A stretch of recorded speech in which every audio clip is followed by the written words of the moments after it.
Hey YouTubers, Law and Smoke, Professor Walker here. And this morning, smoking my Dr. Grabo El Dorado. Excellent pipe, excellent estate find, and in it, some plum pudding. And if you like Latakia blends, you definitely want to get your hands on this when they have it in stock. Um, I've only had one tin of it. This is it. It's lasted me quite a while because I don't go to it all the time. The Virginia Perique blends are my mainstay, and the Latakia type English blends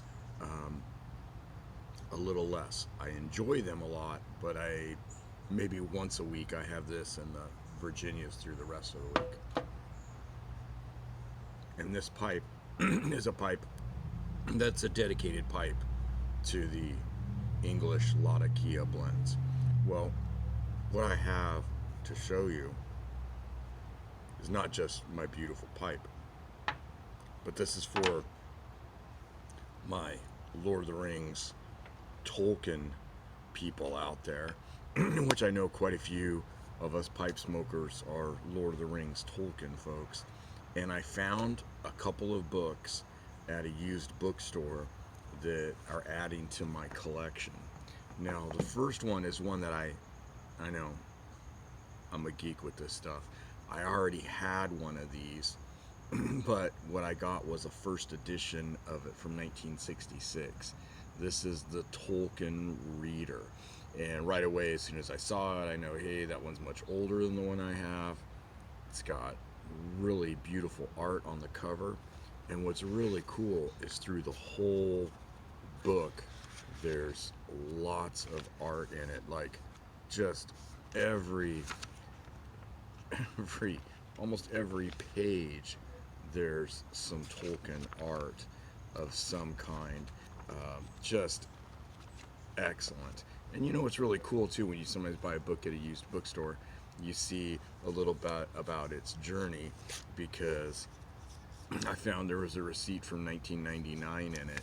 So whoever purchased it last obviously didn't read it, was probably somebody collecting it like me, and then put it away.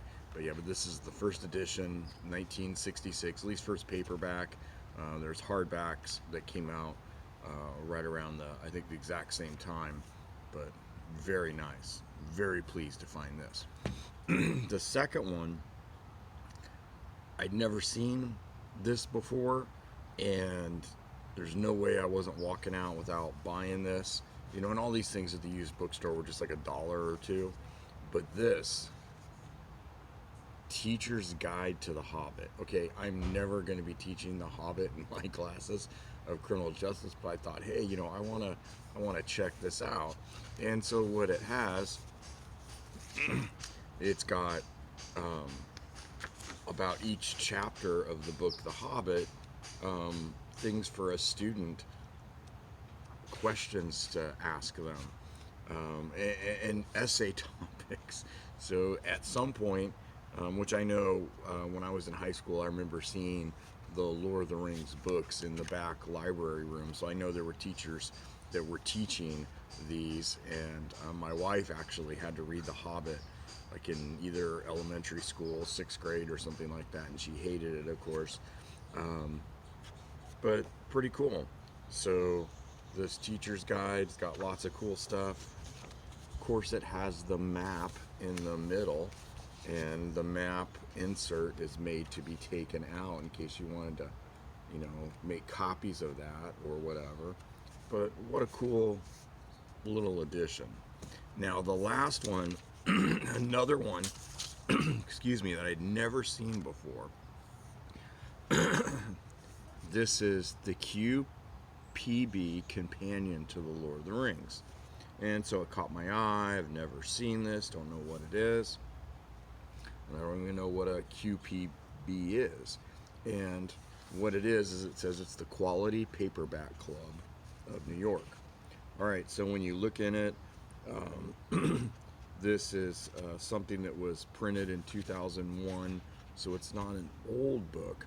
But what this is is a series of articles, and they're articles by other authors talking about the Lord of the Rings, writing either reviews or just discussing it. And there are people like C.S. Lewis, Edmund Wilson, Ursula Le Guin, who wrote the amazing Wizard of Earthsea books, Isaac Asimov, who wrote a million things, Harold Bloom, Philip Norman.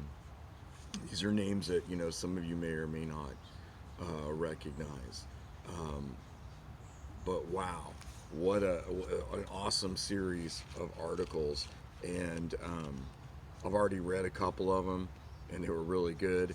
And then if you want to get even nerdier, if this isn't nerdy enough, there's Tolkien crosswords in it.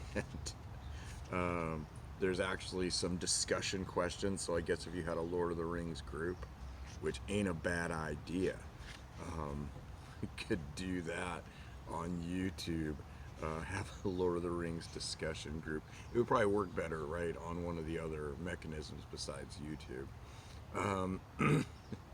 And some other like puzzles and things in the back.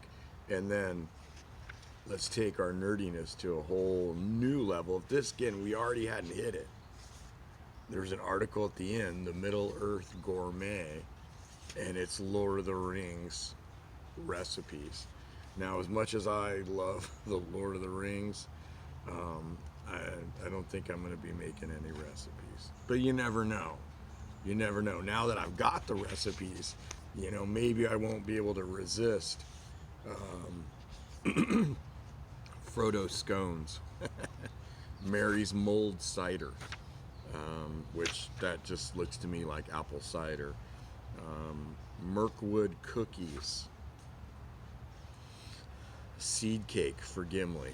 So cool, 3 new Lord of the Rings things to add to my ridiculous Lord of the Rings collection. And if you hadn't seen that video, I'll put a link down there in case you're interested, my fellow Lord of the Rings fans. All right, that's it. I'm gonna get back to enjoying my morning pipe, and later today I'm going to a place here in Southern California. It's like Nerdvana. It is the Frank and Sons collectible show, and it's open Wednesdays and Saturdays. It's in a giant warehouse over in the City of Industry, and anything you want that's geek culture, nerd related, it's there. All right, so that's it. Lawn smoke. I'll catch y'all next time.